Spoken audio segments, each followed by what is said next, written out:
खबर सामने आ रही है। आपको बता दें कि बड़ी खबर उदयपुर से, जहां गोगुंदा से ये बड़ी खबर सामने आ रही है। आपको बता दें कुड़ाव गांव में पिंजरे में नरभक्षी पैंथर आखिरकार कैद हो गया है। देर रात वन विभाग के पिंजरे में आदमखोर पैंथर कैद हो गया है। वन विभाग की टीमें लेपर्ड को लेकर उदयपुर रवाना भी हो गए हैं। तो आपको बता दें कि ये लेपर्ड अब तक 4 इंसानी शिकार कर चुका है और लगातार कई टीमें गश्त लगा रही थी।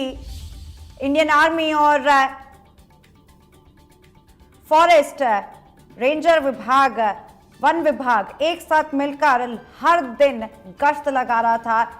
सेंसिटिविटी, मूवमेंट कैप्चर करने की तमाम कोशिश ड्रोन से बतौर इस नरभक्षी पैंथर को पकड़ने की कोशिश हो रही थी और आखिरकार इसमें वन विभाग सफल हो गया है। कुड़ाव गांव में पिंजरे में यह आदमखोर पैंथर आखिरकार कैद हो गया है। और इसी खबर पर ज्यादा जानकारी के लिए हमारे साथ हमारे संवाददाता अभिषेक जोशी फोन लाइन पर जुड़ चुके हैं। अभिषेक, आखिरकार जिस पैंथर ने आतंक मचा रखा था वो अब यहाँ पर पिंजरे में कैद हो चुका है। ऐसे में आसपास के लोगों में कितनी राहत का माहौल और किस तरह से यहाँ पर इस पूरी कार्रवाई को अंजाम दिया गया है? जी देखिए, उदयपुर के गोगुंदा का यह मामला है, जहां गोगुंदा के करीब 3 से 4 गांवों में आदमखोर लेपर्ड का आतंक देखा जा रहा था। अब तक 4 इंसानी जानें जो है वो ये आदमखोर लेपर्ड ले चुका है। तो ऐसे में गांव वालों के लिए एक मुसीबत बन चुका था। गांव वाले घर से बाहर नहीं निकल रहे थे। ये तमाम बातें थी। आर्मी की टीमों को यहाँ लगाया गया था, ड्रोन कैमरों से निगरानी की गई थी।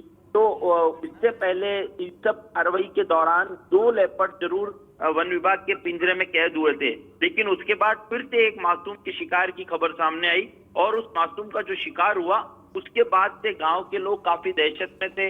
वहां पर वन विभाग की टीमों ने फिर से पिंजरे लगाए और कुंडाऊ गांव, जो गोगुंदा के अंदर एक कुंडाऊ गांव आता है छोटा, वहां पर ये घटना हुई थी, जहां पर घर के आंगन के बाहर खेल रही 5 साल की मासूम को लेपर्ड उठा के ले गया था और बड़े क्षत विक्षत स्थिति में उसका शव मिला था। तो ऐसे में गांव वालों में आक्रोश तो था ही, लेकिन वन विभाग की टीमों ने पिंजरे लगाए। तो कल देर रात, बीती रात ये जो लेपर्ड है वो पिंजरे में कैद हुआ है और अब गांव वालों ने कहीं राहत की सांस ली है।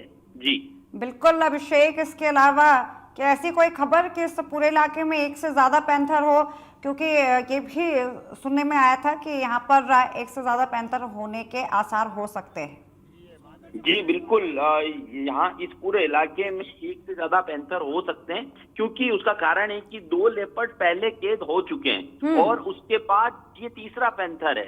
तो ऐसे में अब देखना होगा कि देखिए, क्योंकि गांव का एरिया है, जंगल का एरिया है, तो यहाँ पर लेपर्ड होना स्वाभाविक सी बात है। लेकिन जो पैंथर आदमखोर हो चुका है, इंसानी शिकार कर रहा है, लगातार लोगों को मार रहा है, क्या उस पर लगाम लगेगी? ये एक बड़ी बात है, क्योंकि पहले जब 2 लेपर्ड कैद हो गए उसके पहले 3 शिकार यहाँ हो चुके थे इंसानी। उसके बाद चौथा शिकार जो था ये बच्ची थी, वो चौथा शिकार भी हुआ। तो ऐसे में अब 3 लेपर्ड आदमखोर जो हैं उन्हें वन विभाग की टीमों ने पकड़ लिया है। तो अब माना जा रहा है कि आदमखोर लेपर्ड इस इलाके में अब खत्म हो चुके हों और जो लेपर्ड हैं, जो गायों, बकरियों का और मवेशियों का शिकार करते हैं और अपना वो चलाते हैं, उसको लेकर कोई इतना डर की बात नहीं है। लेकिन जो इंसानी खून जिस लेपर्ड के लग चुका है मुंह पे, वो काफी खतरनाक लोगों के लिए साबित हो रहा था। तो ऐसे में अब देखना होगा कि इस इलाके में दूसरे जो लेपर्ड हैं वो भी कहीं आदमखोर तो नहीं हो चुके, या ये 2 या 3 लेपर्ड ही थे जो इंसानी शिकार कर रहे थे। ये तमाम बातें देखने वाली होगी। यानी कि अब जो कुल मिलाकर डर का सिलसिला था अभिषेक, वो अब थम गया है। किसी आदमखोर लेपर्ड से शिकार बन जाना, ये अब गांव वालों को डर नहीं होगा। हालांकि इस पूरी खबर पर अभिषेक आपने जानकारी पेश की है, बहुत बहुत शुक्रिया आपका।